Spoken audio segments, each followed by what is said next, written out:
þá er komið að, já, þá ætla ég bara að taka 11. lið með samþykki fundarins á undan skýrslu bæjarstjóra. Það lýtur að sumarfríi.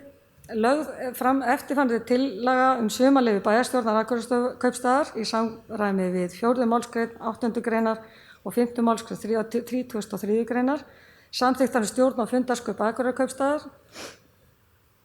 Þá er lögð tillaga að bæjarstjórn verði frí frá 1. júlí til og með 31. ágúst 2019.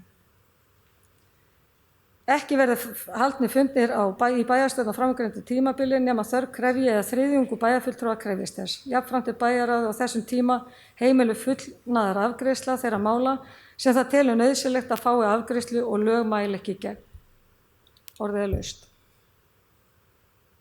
Enginn hefur kvatt sér hljóðs, þeir sem geta samþykkt þetta gefur merki.